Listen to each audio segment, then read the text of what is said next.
Hello, and welcome to the latest episode of the Testing Peers podcast. Today, we're going to be talking about knowledge resilience, and we'll get into that topic a bit later on. But let's welcome our co hosts. Today, we have Dermot. Hello, folks. And we have the usual suspects of Chris Armstrong. Cheers. And Russell Craxford. Hello. As always, we'd like to thank our wonderful sponsors, Enfocus. They are a UK-based software testing company. They've been supporting businesses for 24 years by providing services that include burst resource, accelerated test automation, performance testing, and fully managed testing services. In 2021, they launched their Test Automation Academy to create amazing testers for the industry. And they've so far created jobs for 48 people in our industry in just under 3 years, which is amazing. If you would like to get in contact with them, please look at their website at www.enfocus.co.uk and contact them at info@enfocus.co.uk on email. So let's kick off with the banter and let's go over to Russell. Okay, so I've got a question for you all, really. Triggered a little bit possibly by a conversation that we're going to have, but I wondered, what's one thing that you guys want to learn but haven't? So maybe a foreign language, maybe a computer language, maybe a skill, maybe a sport. What do you want to learn but haven't? It's easy to say what you have learned. There are so many things. Pick one, pick a couple. Okay. I've started learning several languages, spoken languages, and never really progressed beyond the initial kind of phases. Some of those would be Ukrainian, Polish, Arabic, and Japanese. That's notwithstanding the other languages that I really want to get better at, like German and French and Italian. So, and for every one of those, I'm sure there's a computer language as well, or a computer methodology that I intended to, but have not yet settled down to learn about. I will go for, as a teenager, I started to dress as per all good new metal following people would do. And part of that culture, apart from rap metal, was also skateboarding. So I gave myself a good go at trying to do skateboarding. But despite my having decent balance from the gymnastic background, it turns out that I cannot skateboard for toffee. And I fell off, and I may have dented one or two cars with skateboards. And thus I decided to cease. But then I do have some friends who also broke bones when they were significantly better skateboarders than I.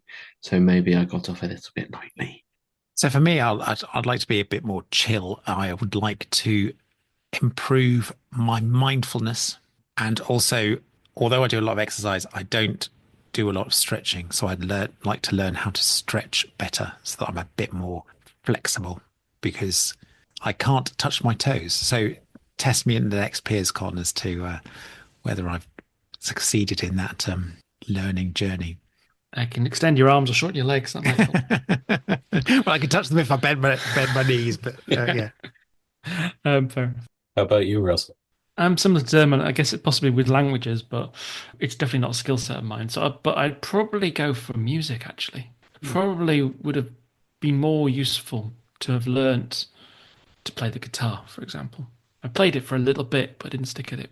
But it's one of those things that I would wish I could play music. Just, pick something up, be it piano, guitar, something like that. But I never really stuck at any musical instruments for long. I've got a tambourine if you want to borrow one and play that. Yeah, I can hit tables and I can I can hit tambourines. Thinking a bit more musical than a tambourine. I know there's some skill playing the tambourine. Don't get me wrong, listeners, but it was probably more the guitar type thing or the piano. Well, this podcast needs more cowbell, in my opinion. So, Okay, we'll invest. We'll look into that. Thank you for the The feedback. triangle, I think that would go down well. But never mind. Right, should we talk about our topic of the day? yeah. So, I mean, if you were to learn those things that we all just spoke about based on Russell's question, what would you do with the knowledge that you acquired? If you learned it, it's fine. But if you wanted to share that knowledge, how would you transmit that? It's a good question, because we do say that teaching is a great way to learn something and improve your knowledge, right? Mm-hmm. And if you can't at least master the basics of something that you're trying to teach, maybe you're not in a good Yeah. place. Even if you understand theory, I suppose. Knowledge is sometimes theory as well as practice. Yeah, if I could skateboard, I would preach a lot of safety, I would imagine, if I tried. Uh, how this transitions more into something that's practical for day work sort of stuff. I mean, Yeah. I quite like a lot of practice I've seen on the socials in recent years where people have been learning in public. Mm-hmm. They've been doing a lot of investigating and sharing their journeys where they've been doing stuff online, partly for accountability's sake, but I think also setting a decent example, and that puts stuff out there Yeah. in a way. And so people blogging about things or talking about what they've been learning is a really cool way. And I think in the workplace, that's something I've tried to adopt a little bit more, Mm-hmm. because otherwise you can come into workplace and go, oh, where's the documentation or the manuals? And that can be quite dry, quite lonesome. And I'm a little bit of a social being, and I quite enjoy doing stuff with people and interacting with people and learning with other people as I go. That's kind of how I would try and model things to hopefully encourage others on the journey with me. Yeah. Yeah. So that's kind of what I was thinking about really when we were talking about the topic, because we've all amassed knowledge for ourselves. We've all been parts of teams where knowledge had to be centralized or knowledge had to be distributed. You had the teaching and learning function. Different people learn in different ways as well. So as you say, documentation can be a bit dry, especially if it's voluminous.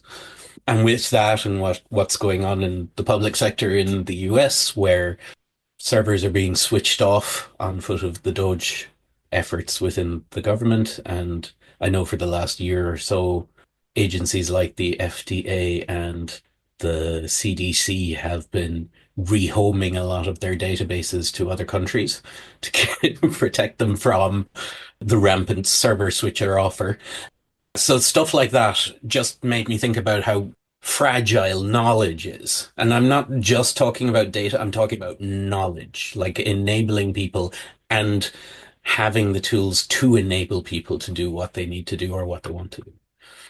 Going back to the original question, how would I share my knowledge? I agree with Chris that actually sometimes it's the journey that's important, to show that you can fail and that you can still get up and you can continue on. Mm. I think sometimes in the social media world, people show the finished article without the journey of getting there. I remember making slime with my kids, going, it's so easy. You just put these bits together. I'm going, as a scientist, well, no, it depends on the quantity of each particular thing that you actually put together. You need to have that information. Without that information, with the best one in the world, you can't follow a video going, put in some of this, put in some of that. So it's making sure that you share the right information in the right way so that people can then repeat it, but also showing that, as I said, those failures to show that actually people can be human, people can make mistakes and still get up and actually create good things in the end. I would also say that with sharing knowledge, again, it's checking that knowledge transfer is there. It's all very well, as you say, writing a document, getting them to read things, finding out or looking at videos, creating videos. But unless it's given in a certain way that's accessible to those people, and you highlighted the sort of different learning styles, we created at our company what we call the Python Academy or coding academies. Basically, because of all this free material that's out there to save people time, we created something that catered for all four learning styles. So therefore, there are blogs or documents or books that people can read. There's videos that people can watch. There are podcasts that people can listen to about topics to do with Python. We struggled a bit with the kinesthetics and example things, which I think is really valuable as well. But that's not quite so easy to share. But making sure that however we leave that information, it's accessible for anybody to pick up, I think is vital, because not everyone learns in exactly the same way. Yeah, one method that we put into practice in a previous team of mine was that we kind of took the notion that if we were offering documentation to our customers, the company's customers, then we would be writing documentation. But we started also writing or doing these short videos, and we started to realize it would actually be useful to have that internally as well. So some of our internal how-to documentation included a short video that guided you through a process as well as documenting steps. Sometimes you want to be led and you want it to be an somewhat interactive or a mixed media experience, and sometimes you just want the words. So having both means that the people who rely on audible, audio, visual, or written methods of learning are serviced by one document that contains all three. I have to say that's certainly my personal preferred style as well. Especially, I think now that transcribing from videos and things have got a lot better automatically, so that it can actually fill in some of the kind of the text blanks. But being able to, certainly in our field, I think the technology field, where you see someone do something, click on a screen. I've written long manuals of ways to do things, the screenshotting, the pictures, the trying to indicate things, and all the rest of it. And getting that right is nigh on impossible. It's a thankless task, but when you didn't have other options, it was probably the best you could do. So mixing in the other mediums of video and watching and screen shares and having people visually there, but also the screen at the same time, all these things now make that sort of knowledge gathering more effective, more efficient, easier to do. It's not everyone's cup of tea. I know that a lot of people don't like the idea of recording videos, the idea of having to edit a video. You know, we edit this podcast a little bit, and sometimes it's stopping and starting. We generally do everything and then just slice out bits that aren't quite right, and things like that. And I guess that's the same with modern video technology. It's actually become easier to edit video. We do it more on our phones now than we've ever done before, and so on and so forth. So actually, we're getting used to these mediums that once upon a time were rare. I still remember some of the first systems and training I got on, like working for like Empower and other companies like that. And literally, you got a folder, an A4 binder on how to do things. It was fun. And then you have weeks of training. And actually, a lot of it was video and Bob's your uncle, easy peasy lemon squeezy. So I do think that multi-medium, the video, the talk, the text to go with it, so you can read and you can look at the transcript. You can find the bit you need. And So worked easy. examples. Yeah, exactly. And, you know, exercises at the end of it, if you really want to cement learning, it's quite a good way of doing it. I always think that questions at the end of things sometimes are a bit, they don't necessarily check learning. That's what Yeah. I find is that they're sometimes, we're testing people or we're checking that people's learning. But yeah, sometimes they seem to be there just to tick a box rather than Yeah. actually helping They've with the shown learning. they learned it. Yeah. Health and safety, for example. Oh, yeah. And those ones. Cybersecurity. Yeah, A lot of cybersecurity, frauds. Cybersecurity training is based on around And- that kind of. Do these 6 questions and you can do them infinite number of times till you get them right. And there's only 12 questions out. So if you do it 5 times, you'll get all the answers. Yeah. And we'll do them in a slightly different order so that we won't, but Yeah. you We've got better at it, but it's still, it's better than when it was on paper. And you just had to do it multiple times on paper. But yeah, I agree with you. I do think exercises, but again, it all depends on context of what you're sharing. If it's a policy sort of thing, if it's a process, the questions will all be kind of a bit dry and dull. Sometimes exercises will work, sometimes it won't. So if it's programming you're teaching or how to solve a certain type of problems, find certain elements, all those sorts of things, exercises can be quite good. But if it's thou shalt not steal, as an example, it's hard to do an exercise where you do a role play of someone taking something. What do you do about it? It doesn't quite fit. So I do feel for them at times where you've got to try and show that learning has been absorbed. It's not an easy one. Like, Yeah. I worked for a company and we created learning content. A lot of the challenge was the validity of someone has taken the course and they've proved that they have consumed some of that data, and roll my eyes often at multiple choice because it doesn't really tell me something of question. But in terms of a lot of those things, it is the cost of having a human validating the learning of another human was too much to be able to do. And I think that's often a hidden trap we fall in when it comes to sharing knowledge. how many times have you worked on something, socialized it within a group for review or for confirmation of something, and there's been deathly silence on the other Every end? time. Every Yeah, time.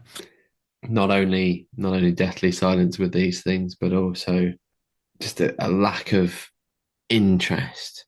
I think there's a real sort of culture of, if I don't know, I'm more protected. It's almost like, you're protected because you don't know things. Goodness knows what happens if suddenly you're one of those people that knows those bits. You're going to get the call at 2, 3 in the morning. Are you going to be responsible for those things if we're audited and such? And I worry that people just typically are getting more and more time poor as time goes by, and therefore taking on more is actually not seen as a good thing, not seen as an opportunity, but as that's the thing that's pulling me further away from the job that I actually want to do. I would agree. I think that people don't always give time for knowledge transfer. They don't give time to write the documentation or do whatever medium that they choose to do it. In terms of projects that we do, it's getting the work done, doing the development, doing the testing, checking the quality. And there is not the time to write how to actually do things. We do hardware at our consultancy as well, and we have EMC. We have an anechoic chamber, and that's a complex beast. Trying to set that up, making sure that all the details are there. And a good case in point, the person who was mainly running it left at Christmas. So we've been sort of playing catch up a little bit. The documentation wasn't all there. We now have people being trained up or finding it out and making sure that actually the folder structure is there so you can actually create the graphs and things like that. But it's all taking time. It's all an investment in making sure that it is all there. Unless we do invest in that time, then we will lose knowledge. The thing is, though, also the knowledge needs to be kept up to date. There's so much sort of intrinsic, or just with long running projects, there's an assumed knowledge that you know how to set up. So a new person comes onto the book project and you go, oh yes, you just install this, but actually it isn't just install this. You need to tweak it or have your computer in a certain way in order for it to be successful, or make a little change to one of the small environmental variables or whatever in order to make it work on your machine. Yeah, works on my box. Yeah. So making sure that all those things are captured so that if people do choose to leave or move on or do whatever, then the thing can go on without wasting too much time. Because actually that's what all knowledge transfer is trying to make the process seamless. It's a well-known thing as well in companies that scale, right? Like it could be start with a single team, a single squad, a single group of people. And as you scale, those people seem to know how everything works because they were just there. And as new people join, they'll just go, what the heck is happening here? And it's, go and speak to Bill. Bill goes and press that button, and Tim over here does that. And then Julie goes and does this. It's just how it's always worked. But what happens when Judy leaves? Yeah, how do we combat this? Well, because ultimately that's really what probably our listeners want to know. And it is challenging because I've worked as a delivery manager for a while, and one of the things I tried to instill into teams was let's document as we go. Let's not have big bang documentation at the end. Let's keep a little light, and so on. But the one thing I know that we didn't do was, okay, new person comes in tomorrow. Does this instruction work? It made sense. We did iterate the documentation. We did add chapters as we went, and so on. We did explain situations, how to do things, add on the extensions. We kept the documentation living, which was reasonably good, I thought. But in hindsight, I also knew that no one ever tested it per se, as in, if I got a brand new laptop, would this work? And the answer was probably not in most cases, because that was a level of too much effort for anyone really to want to invest in. And I kind of get that as a tester. I don't particularly really want to go, well, I've got to do this hour's worth of setup to test to see whether it works in this particular computer, and all I'm doing is testing the documentation. Unless there's a really good reason for it, it's going to a third party. It's part of what we're selling. You find it hard to justify that time sink on a process, a policy, a way of doing something. It's a challenge, isn't it? But it is about trying to find that balance. I think new starters, new people, demonstrating it to somebody else is a fantastic time to test documentation, test the videos, show it to somebody else, pairing up with somebody is a great way of doing it as well.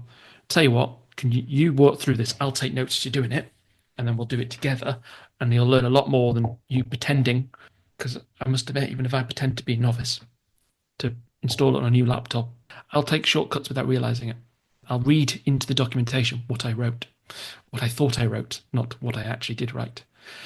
I don't know if that's dyslexia in me or not, but I write perfect English as far as I can work out till I read it back about 2 months later. And I realise that I've missed about 50% of the words. I think it's a really good idea doing it in pairs, because actually then the new starter doesn't actually feel isolated if things start going wrong. They have someone there who's going, is this working right? Rather than actually being, as I said, being isolated and having to try and work it out, and getting up the confidence to go to someone and go, this isn't working. Why isn't it working?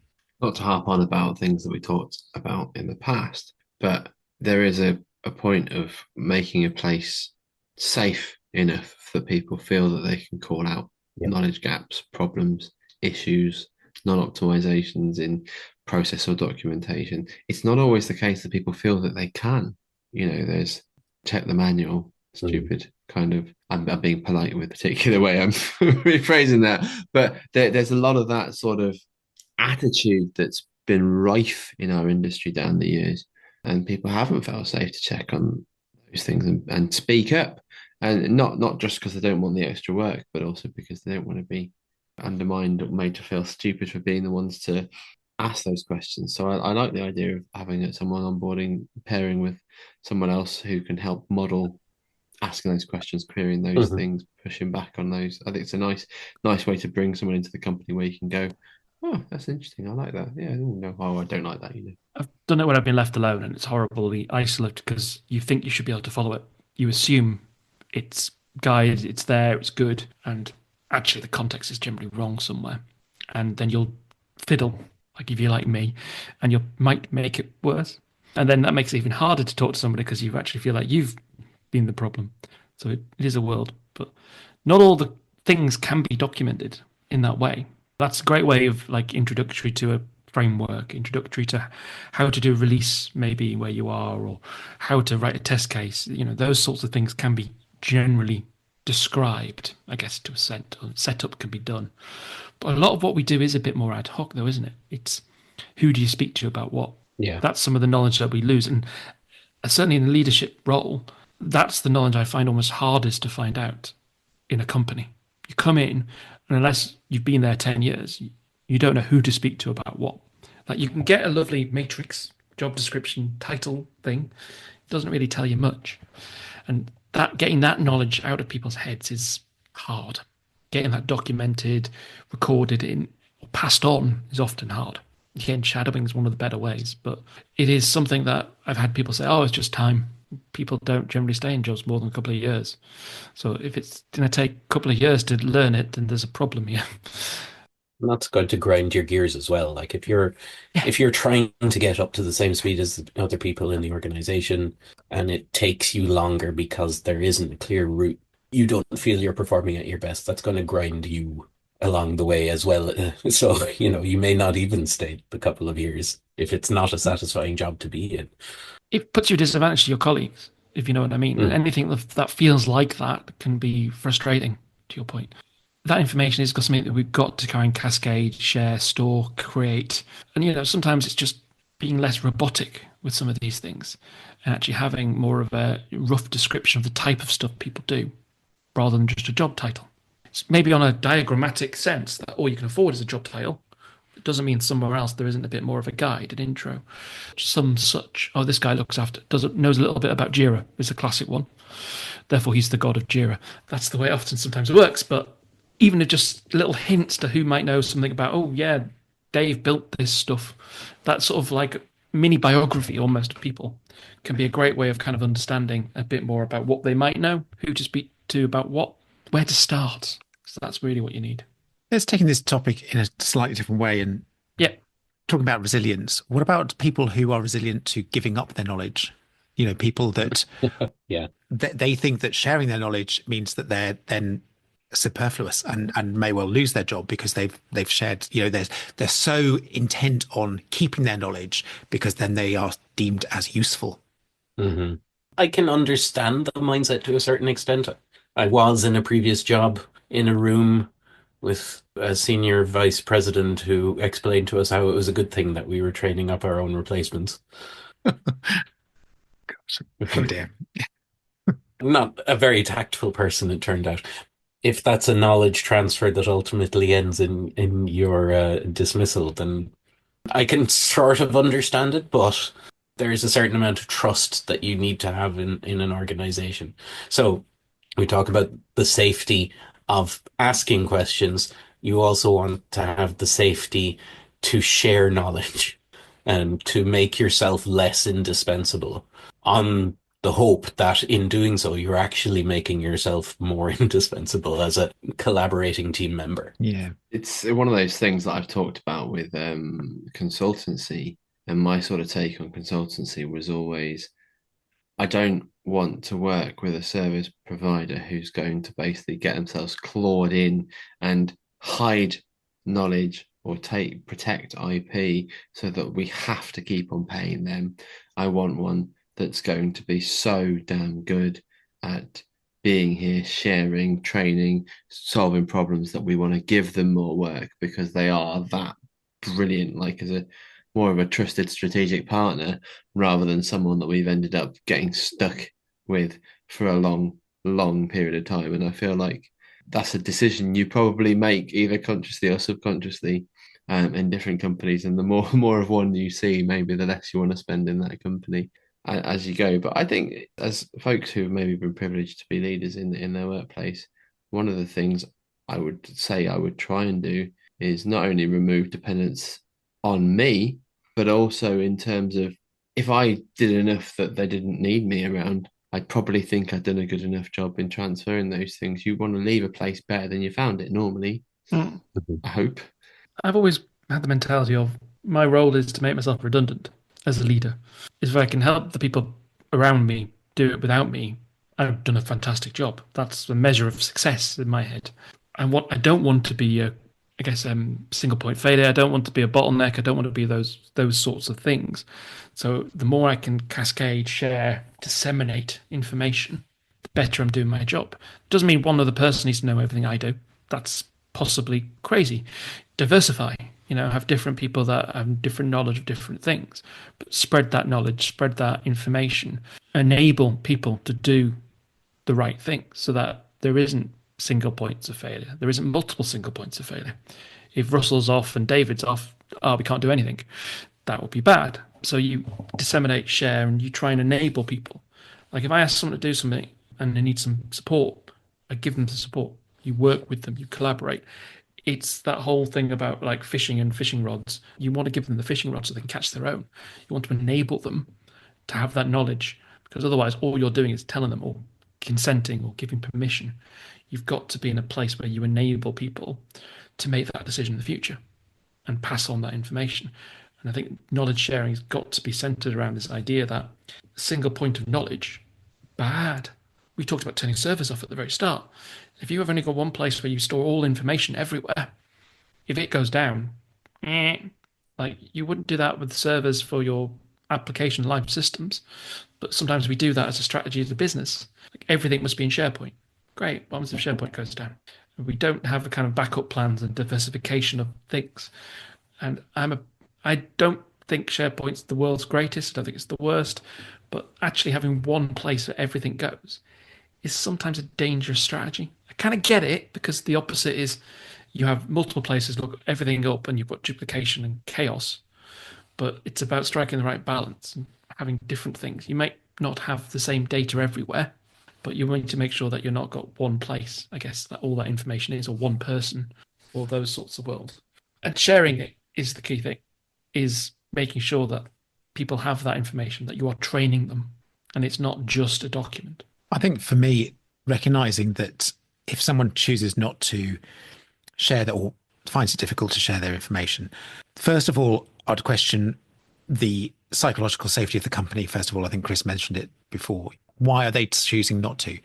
But if the current company is psychologically safe, I would I'll also ask them why they're struggling with that. And if it is about job security, if it's suitable and sensible, reassuring them that it's purely just knowledge sharing.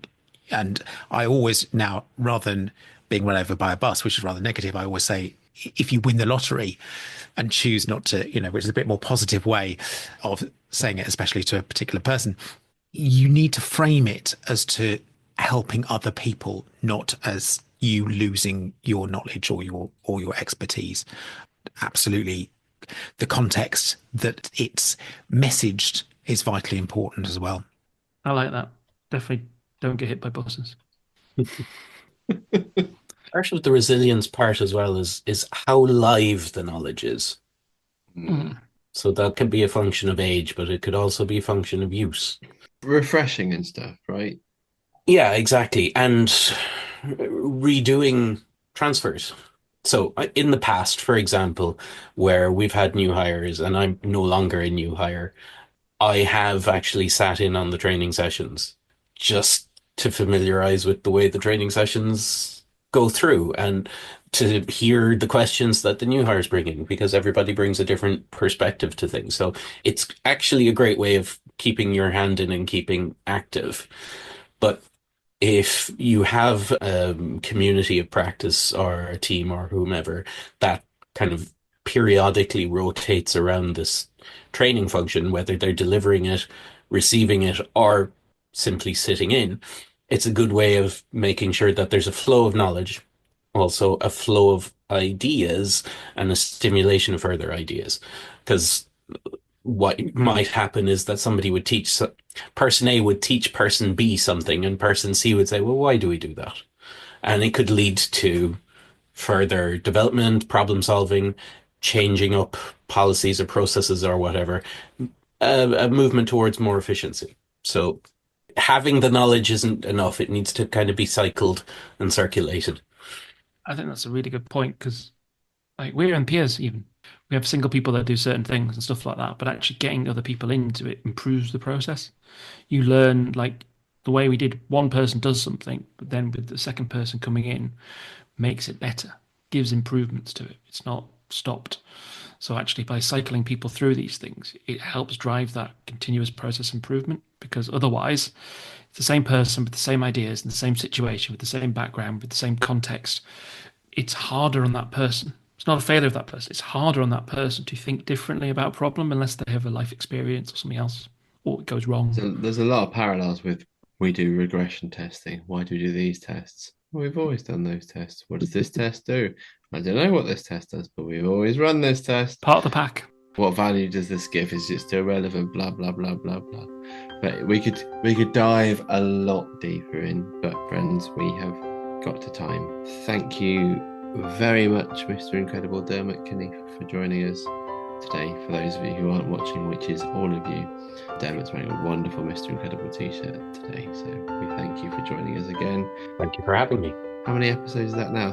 3 or 4 now, Dermot? 4-ish, I think, yeah. Yeah, you're climbing up the rankings. This is impressive. Thank you for joining us again.